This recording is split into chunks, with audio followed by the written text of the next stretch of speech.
నమస్తే, నేను ప్రియాంక.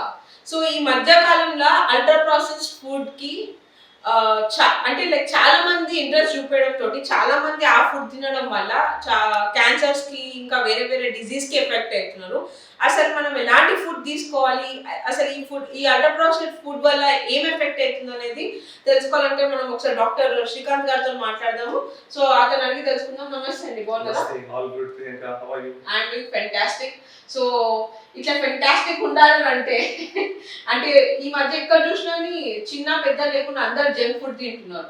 సో దీనికి అసలు చెక్ ఎట్లా పెట్టొచ్చు అంటారు? అండ్ దీనివల్ల చాలా డిసీజెస్ వస్తున్నాయి అని అంటున్నారు. అది ఎంత నిజము, ఎంత అబద్ధం? సో సేయింగ్ ఏంటంటే what you are is what you eat. True. నువ్వు ఏం తింటావో నీ శరీరం అట్లా ఉంటుంది. సో ఇప్పుడు మన దేశం చాలా పెద్ద ఛాలెంజ్ ఎదుర్కొంటుంది. దాన్ని లైఫ్ స్టైల్ డిసీజ్ అంటారు. నాన్ కమ్యూనికేబుల్ డిసీజ్ అంటే ఇన్ఫెక్షన్స్ కాకుండా వచ్చే డిసీజ్. వాటిలో ఏంటంటే diabetes, hypertension, heart attack, stroke, brain stroke, cancers, hypercholesterolemia, ఇవన్నీ కూడా లైఫ్ స్టైల్ డిసీజ్ అంటాం. వీటితోని మన దేశంలో చాలా మంది 30% ఆఫ్ ద పీపుల్ ఎఫెక్ట్ కాబోతున్నారు. చాలా మంది ప్రాణాలు కోల్పోతున్నారు. చాలా మంది వందల కోట్ల రూపాయల వాళ్ళ సంపదని, హార్డ్ అండ్ మనీని ఈ హెల్త్ ఇష్యూస్ మీద వేస్ట్ చేయబోతున్నారు. చాలా మంది వాళ్ళ ఆస్తులను అమ్ముకోబోతున్నారు. చాలా మంది పవర్టీలో పుష్ చేయబడతారు ఈ హెల్త్ ఇష్యూస్ వల్ల. But it is preventable. ఎప్పుడు ప్రివెంట్ చేయగలుగుతుంది అంటే మనం తినే ఆహారం.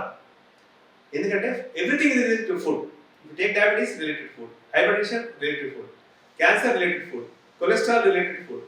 Brain stroke, everything is related food. మీరు తినే ఆహారం మంచి ఆహారం తీసుకుంటే, ఆరోగ్యవంతమైన సంతులిత ఆహారం, బ్యాలెన్స్ డైట్ తీసుకుంటే మీకు ఈ డిసీజ్ నుంచి రక్షణ దొరుకుతుంది. You will be protected from these diseases. Or if you can even though if you have family history, అంటే డయాబెటీస్ అనేది ఏజ్ పెరుగుతున్న కొద్ది వచ్చే అవకాశం ఉంటుంది. హార్ట్ డిసీజ్ కూడా మనకు ఫ్యామిలీలో ఉండే అవకాశం ఉంటుంది. హైపర్ టెన్షన్ కూడా మన ఫ్యామిలీ ఉంటే వచ్చే అవకాశం ఉంటుంది. కానీ మనం వీటన్ని పోస్ట్పోన్ చేయొచ్చు. ప్రివెంట్ చేయలేకుండా పోస్ట్పోన్ చేయొచ్చు. ఎందుకంటే డయాబెటీస్ అనేది 30 years లో ఇప్పుడు చాలా మంది చూస్తున్నాం. 40s లో చాలా మంది డయాబెటీస్ ఉన్నారు. ఎంతకుముందు నా పేరెంట్స్ వాళ్ళకి 60s లో వచ్చింది. వాళ్ళు 60 years లో వచ్చినప్పుడు వచ్చింది. సో 60 years లో వచ్చిన డయాబెటీస్ కి 30 years లో వచ్చిన డయాబెటీస్ చాలా తేడా ఉంది. ఎందుకంటే ఈ డయాబెటీస్ వల్ల బాడీలో ప్రతి పార్ట్ ఎఫెక్ట్ అవుతుంది. వాళ్ళ ఐస్, వాళ్ళ బ్రెయిన్, వాళ్ళ నర్వ్స్, వాళ్ళ బ్లడ్ వెజల్స్. సో లేట్గా డయాబెటీస్ వస్తే వాళ్ళకి కాంప్లికేషన్స్ 20 years తర్వాత వస్తాయి. కాబట్టి వాళ్ళకి 80 years లో ఆ ప్రాంతంలో వచ్చినా పెద్ద ఇబ్బంది ఉండదు.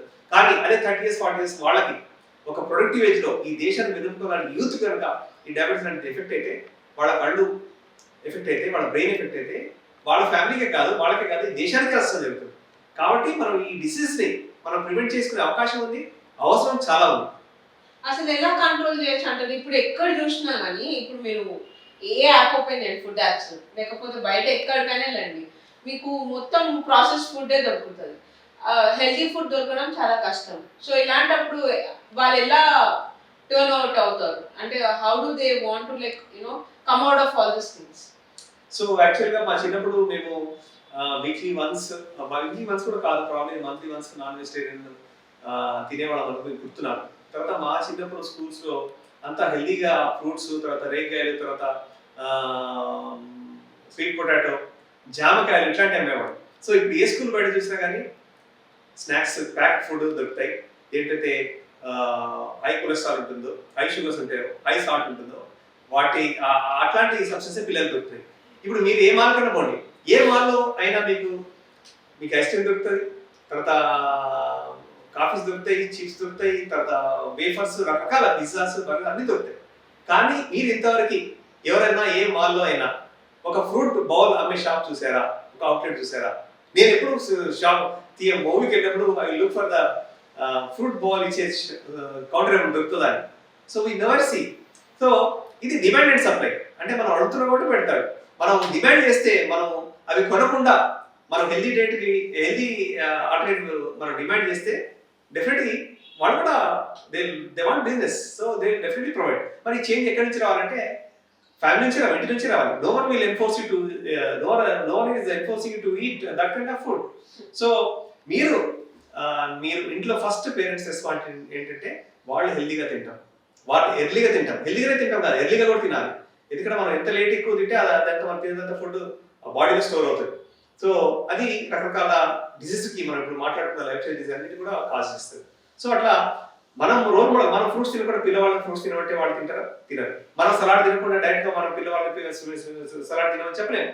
వాళ్ళు మనం ఏం చేస్తామో అది చేస్తారు, మనం చెప్పింది చేయరు, మనం చేసేది చేస్తారు. కాబట్టి మన పిల్లలకి మనం హెల్దీ డైట్ తినడం ప్రాక్టీస్ చేయాలి, మన పిల్లలకి మనం ఆడటం ప్రాక్టీస్ చేయాలి, మన పిల్లలకి వాళ్ళ ఫిజికల్ గా యాక్టివ్ ఉండడం ప్రాక్టీస్ చేయాలి, అలవాటు చేయాలి, మన రోల్ మోడల్ ఉండి చేయాలి. దాన్ని బట్టే మనం ఈ పిల్లల్ని, సమాజాన్ని, దేశాన్ని హెల్దీగా ఉంచుకునే అవకాశం ఉంది. ఓకే. సో అంటే ఈ ఇయర్ లోనే మొత్తము, అంటే ఈ ఇయర్ లాస్ట్ ఇయర్ అనుకుంటే 30 నుంచి 60 billion of market process food కే అయిందని అంటున్నారు. దాని మీద మీ కామెంట్? సో అదే మనం ఇంతకుముందు మాట్లాడినప్పుడు మనం తీసుకుంటున్నాం, మనం తింటున్నాం కాబట్టి వాళ్ళు అమ్ముతున్నారు, వాళ్ళు they are lot of making lot of money. వాళ్ళ వల్ల ఇంకో ఇండస్ట్రీ కూడా డెవలప్ అవుతుంది, అది హెల్త్ కేర్ ఇండస్ట్రీ. మా డాక్టర్స్ కూడా చాలా హ్యాపీగా ఉన్నారు. మీరు ఎంత అన్హెల్తీ డైట్ తిని, ఎంత లేట్ తిని, ఎంత లేజీగా ఉండి కోచ్పెట్టలో ఉంటారో ఈ ఫీల్డ్స్ చాలా ఫ్లరిష్ అవుతాయి. సో అట్లా కాకుండా ఉండాలంటే దానివల్ల దేశానికి నష్టం యాక్చువల్గా. అంటే కొన్ని హాస్పిటల్స్, కొన్ని మల్టీనేషనల్ కంపెనీలు ఏదైతే అల్ట్రా ప్రాసెస్ ఫుడ్ అమ్ముతున్నారో వాళ్ళు బాగుపడుతున్నారు, కానీ దానివల్ల దేశానికి నష్టం, సమాజానికి నష్టం. ఎందుకంటే మనం ఈ హెల్త్ గురైతే మనం లూజ్ అయ్యే పని దేశానికే లాస్. సో దీన్ని ఒక లా ద్వారా, ఎన్ఫోర్స్మెంట్ ద్వారా కంట్రోల్ చేయలేము. ఓన్లీ మనము మారితే వాళ్ళు ప్రొడక్షన్ ఆపేస్తారు, వాళ్ళు ఎక్కడ పడితే అక్కడ ఈ అవైలబిలిటీ తగ్గిస్తారు. సో ఇప్పుడు ఆఫ్ లైట్ కొన్ని ఇయర్స్ నుంచి మన స్విగ్గీ, జొమాటో ఇట్లా చాలా ఫుడ్ డెలివరీ చేసే యాప్స్ వచ్చాయి. వాళ్ళు 1+2 ఆఫర్స్, డిస్కౌంట్స్ విపరీతంగా మనం టెంప్ట్ చేస్తుంటారు. అర్ధరాత్రి కూడా ఐస్ క్రీమ్ తింటున్నారు, అర్ధరాత్రి బిర్యానీ తింటున్నారు.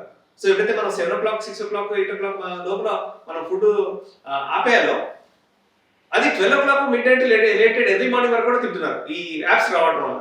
సో ఇది ఎవరో ఎన్ఫోర్స్ చేస్తే రాదు, బికాస్ మనం అడుగుతున్న కూడా వాళ్ళు ఇస్తున్నారు, మనమే మారాలి. So government will not be able to enforce or stop them doing this, sell their products. ఒక చిన్న స్టెప్స్ తోటి మెల్లగా పాజిటివ్ ఫుడ్ సైడ్ స్టెప్స్ తీసుకోవాలంటే దానికి మీరు ఏమైనా టిప్స్ ఇస్తారా? సో ఇంతకుముందు మనం మాట్లాడుకున్నట్టు, మనం ఇంతకుముందు మా చిన్నతనంలో వారానికో నెలలకు తినే నాన్ వెజ్ ఉంటుంది. దాదాపు ప్రతిరోజు ప్రతి ఇంట్లో నాన్ వెజ్ ఉంటుంది. అది కూడా నాన్ వెజ్ తిన్నా కానీ లో ఫ్యాట్, అంటే రెడ్ మీట్ కాకుండా ఫిష్ లాంటివి, స్కిన్లెస్ ఫిష్, తర్వాత కుక్డ్ ఫిష్, తర్వాత steamed fish, steam chicken, air fry చేసిన చికెన్, అంటే డీప్ ఫ్రైస్ లేకుండా తిన్న నాన్ వెజిటేరియన్ బాగా ఉంటుంది. దాన్ని కూడా మనం అవుటింగ్, అంటే మన ఫుడ్ ఇప్పుడు రెగ్యులర్ గా రెస్టారెంట్స్కి వెళ్తున్నాం, బయట తింటున్నాం. సో ఎక్కడ చూసినా కానీ మీకు కర్రీ పాయింట్స్, ఫుడ్ కోర్ట్స్ దొరుకుతాయి. సో మనము ఒక ఫ్యామిలీలో డిసిప్లిన్ చేయాలంటే మంత్లీ ఒకసారి అవుటింగ్కి వెళ్ళాలి. సో ఎవ్రీ వీక్ కాకుండా. So non vegetarian weekly twice కి రిస్ట్రిక్ట్ చేయాలి. తర్వాత జంక్ ఫుడ్ పిల్లలకి ఒకటేసారి బంద్ చేయలేము కాబట్టి, స్టాప్ చేయలేము కాబట్టి వాళ్ళకి ఒక రివార్డ్ లాగా కొంచెం కొంచెం తగ్గించుకుంటూ వారానికి వస్తారో, తర్వాత 15 days వస్తారో, తర్వాత ఆ క్వాంటిటీ తగ్గించడం, ఫ్రీక్వెన్సీ తగ్గించడం, ఇట్లా మనము స్లోగా దాని నుంచి మనం పిల్లల్ని వీన్ ఆఫ్ చేయొచ్చు. రెండోది ఏంటంటే, ఇప్పుడు ఏదైనా మనం గుర్తుంచుకోవాలి, పిల్లలకి వాళ్ళకి ఇష్టమైన వస్తువు ఏదైనా మనం తీసేయాలంటే, అంటే ఆ ఇష్టమైన వస్తువు వాళ్ళని హామ్ చేస్తుంది, ఫోన్ కానివ్వండి, ఈ జంక్ ఫుడ్ కానివ్వండి, ఆ ఇష్టమైన వస్తువుని మనం బలంతా లాగేసుకుంటే వాళ్ళు వినరు, మళ్ళీ రిబౌండ్ అయ్యి వాళ్ళు దాన్ని ఇంకా ఎక్కువ దాన్ని ఇష్టపడతారు. సో మనం ఏం చేయాలంటే, ఏదైతే ఇష్టపడుతున్నారో అట్లాంటి దాన్ని రిప్లేస్ చేయాలి, అట్లాంటి దాన్ని హెల్తీ దాంతో రిప్లేస్ చేయాలి. అది మనం ఇంట్లోనే చేయగలుగుతాం. సో వాళ్ళకి ఏదైతే స్నాక్ బయట నుంచి ఇష్టపడుతున్నారో, ఏదైతే అన్హెల్తీ ఉందో దానికి సరిపడే, టేస్ట్ సరిపడేది మనం ఇంట్లో చేయడానికి మనం ట్రై చేయాలి. ఇప్పుడు యూట్యూబ్ ఉంది, యూట్యూబ్ ని మనం చాలా రకాలు యూజ్ చేస్తాం. యూట్యూబ్ లో మీరు హెల్తీగా ఫుడ్ కుక్ చేయడం కూడా చాలా వీడియోస్ దొరుకుతాయి మీరు వెతికితే. So you have to think about it, you have to think the alternative, you have to think finding out those sources and inputs. So దాని ద్వారా మన పిల్లల్ని దీని నుంచి, మన సమాజాన్ని కూడా ఈ అన్హెల్తీ హ్యాబిట్స్ నుంచి, అన్హెల్తీ డైట్ నుంచి మనం బయటపడే అవకాశం చాలా ఈజీ, అది కష్టమైనదే కాదు. Thank you so much for that. Thank you. Yeah. So చూస్తున్నాం కదా, little bit of homework will definitely make us better అని చెప్తున్నారు. సో ఈ ప్రాసెస్ ఫుడ్ ని చెక్ పెట్టాలంటే హోమ్ మేడ్ ఫుడ్ ని స్టార్ట్ చేయాలి. కొంచెం టైం పట్టినా పర్లే, we have so many options in the healthy food also. Junk food కి డిఫరెంట్ గా ఆల్టర్నేటివ్ చాలా ఐటమ్స్ చేసుకోవచ్చు అని చెప్తున్నారు. So be careful. ఇప్పుడు చిన్న ఏజ్ నుంచి గిట్ట చాలా మందికి క్యాన్సర్ రావడము, ఇంకా వేరే వేరే different diseases affect outunayi. So lot of doctors are warning to be careful about this thing. I am Priyanka signing off.